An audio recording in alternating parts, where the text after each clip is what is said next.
রেন্ডিল লিলির এই ইয়েগুলো আমি টবে ছিল, কিন্তু শীতের সময় তো আমার অনেক টবের দরকার পড়ে। এগুলোকে আমি এরকম করে টব উল্টে এরকম করে করে রেখে দিয়েছি। এই যে এখন তো রেন লিলির একদম প্রপার সময়। এখন আমি এগুলোকে এই অবস্থায় নিয়ে টবের মধ্যে বসিয়ে দিচ্ছি, যাতে এগুলোর থেকে সুন্দর ফুল পাই। একটা নিয়ে নেবো, একটাই নেই। আচ্ছা, আরও রেখেছি। এইখানে কিছু টব উল্টে রেখেছি, এইখানটাতে রেখেছি। এই যে তুলে রেখেছি আমি টবের থেকে, এরকম করে করে রেখে দিয়েছি। এখন এগুলো সব তুলে এইরকম শুদ্ধ যদি টবে বসিয়ে দিই, তাহলে পরে আমি ফুল পেয়ে যাবো তাড়াতাড়ি। একটুখানি মাটি বানিয়ে নিই এটার জন্য।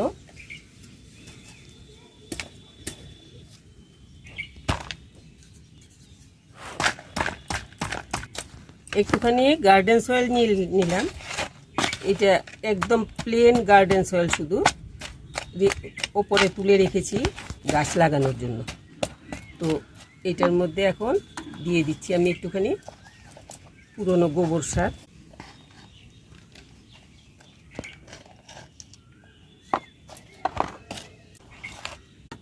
আমার আসল জিনিসটা না হলে মাটি মিশানোই হয় না।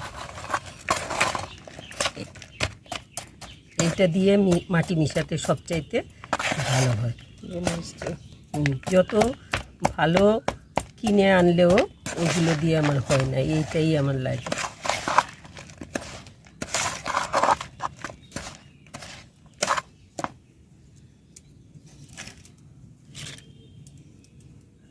একটু সময় মধ্যে একটুখানি দিয়ে নিই, যাতে জলটা বেরোতে সুবিধা হয়। একটা ফুটো বাকি দিলে থাক।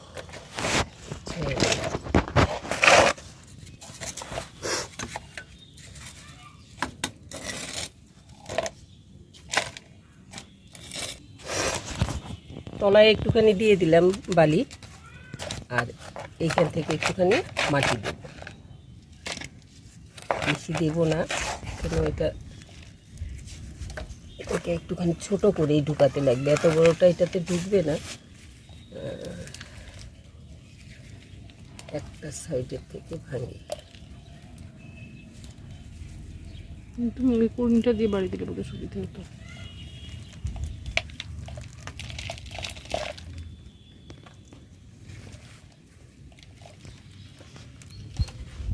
এইরকম করে এটা আরো আসছে তো।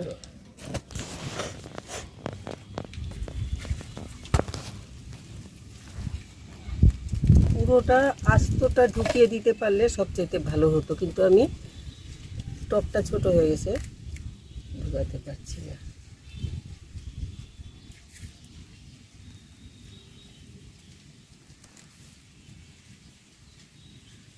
একটা শামুক দেখলাম, আর একটু মাটি দিয়ে নেই, এটাতে তলায় চলে যাবে নইলে।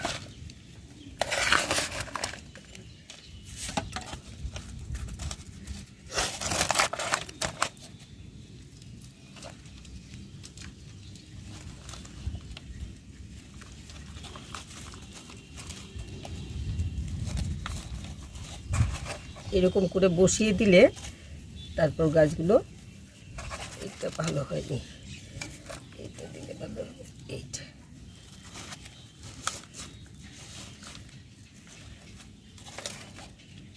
কয়েকদিনের মধ্যে গাছ একদম সতেজ হয়ে ওঠে।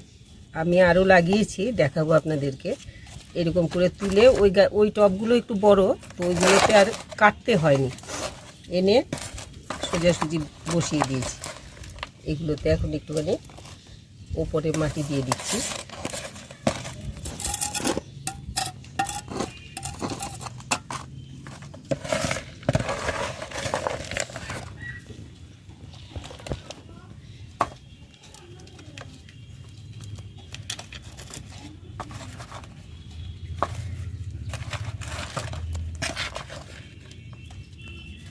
রেন লিলির এখনই একদম প্রপার টাইম।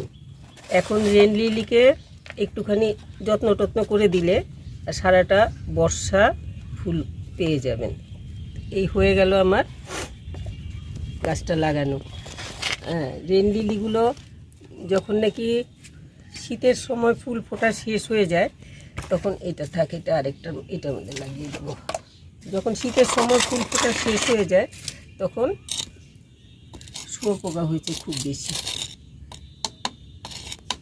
তখন এগুলোকে এরকম টব উল্টে একদম পুরো গাছটাকে এমনি না রেখে টবটা উল্টে কোথাও একটা ঠান্ডা জায়গায় রেখে দেবেন, তাতে গাছটা খুব সতেজ থাকে। এই যেমন আমার গাছগুলো এত সুন্দর রয়েছে না, এখন এগুলো একটু আজকের দিনটা আমি ছায়াতে রাখবো এটাকে, আর এখানে রেখে একটু জল দিয়ে রাখবো, কোনো রোদ লাগে না। নানান রকম পোকা হয়ে যায় এই ছায়াতে। জল দিয়ে দিচ্ছি একটু বেশি করে। তো এইভাবে সুন্দর করে জল দিয়ে দেবেন।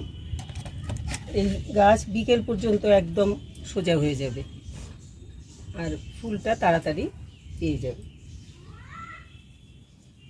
শীতের সময় আমি অনেক টবের দরকার পড়ে, তখন হয়তো ঘরে টব থাকে অনেক, কিন্তু তাও এইগুলোকে আমি নাবিয়ে ফেলি, নাবিয়ে এরকম আস্ত করে রেখে দিই একটা জায়গাতে।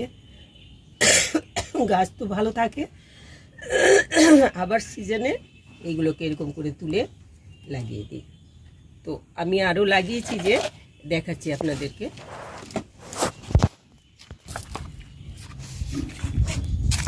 এগুলো সবগুলো এই তিনটেই আমি কিন্তু একদম পুরো আস্ত, ওই যে এতখানি বড় চাপ শুদ্ধ টবের থেকে তুলে রেখেছিলাম ওইটাই এনে বসিয়ে দিয়েছি এগুলো এরকম। তো এরকম সুন্দর হয়ে গেছে সব। এইভাবে আপনারা যখন সিজনের পরে গাছগুলোকে তুলে এইভাবে রেখে দেবেন, তাতে গাছগুলো ভালো থাকবে।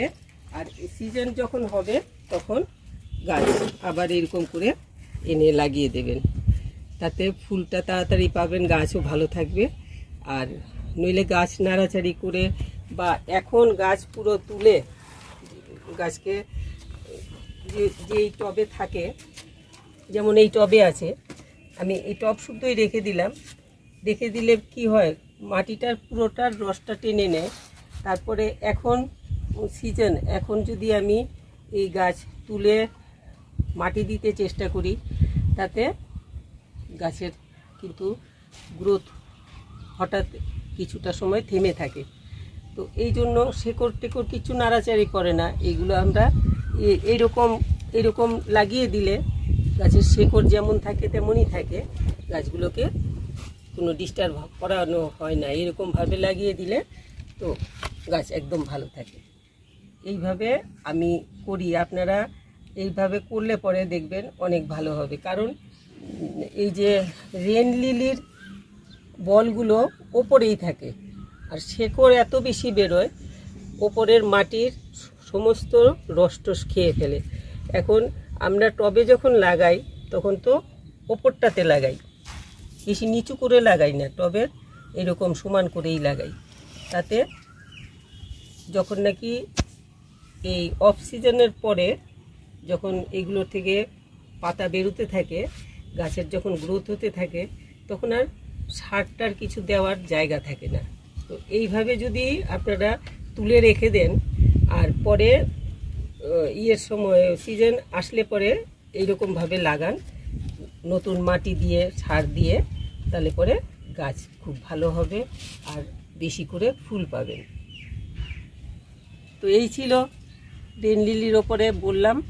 এখন তো রেন লিলির সময়, বেশি করে রেন লিলি লাগান, যাতে ছাদের বাগান বা নিচে সাজিয়ে রাখা যায়। অন্য ফুল বেশি না হলেও রেন লিলি একসাথে বেশি করে ফোটে আর খুব সুন্দর লাগে দেখতে, পুরো বাড়ি সাজানো যায় রেন লিলি দিয়ে এই সিজনটা। তো ওষুধপত্র বিশেষ কিছু লাগে না। আমার এখানে কিছুটা ওই অন্য গাছ, বিশেষ করে চন্দ্রমল্লিকাতে খুব বেশি শুয়োপোকা হয়, ওই শুয়োপোকা হয়ে গেছিলো, ওইগুলোতে একটু ডিস্টার্ব করেছে, নইলে পরে রেন লিলিতে বিশেষ পোকার উপদ্রব হয় না, ওষুধপত্র কিছু দিতে লাগে না, ওই একটুখানি সার দিয়ে দিলাম, একটু গোবর সার, ওইটা যথেষ্ট রেন লিলির জন্য। তো আপনারা এইভাবে করুন। আর রেন লিলি দিয়ে এখন বাড়ি সাজিয়ে তুলুন, ছাদ বাগান সাজাতে পারবেন, বারান্দা করিডোর সব জায়গায়ই রেন লিলি রাখা যায় সুন্দর করে, সুন্দর লাগে দেখতে। সবাই খুব ভালো থাকবেন। আর ভালো লাগলে একটু লাইক কমেন্ট করবেন, শেয়ার করবেন, যারা সাবস্ক্রাইব করেননি একটু সাবস্ক্রাইব করে নেবেন। খুব ভালো থাকবেন সবাই।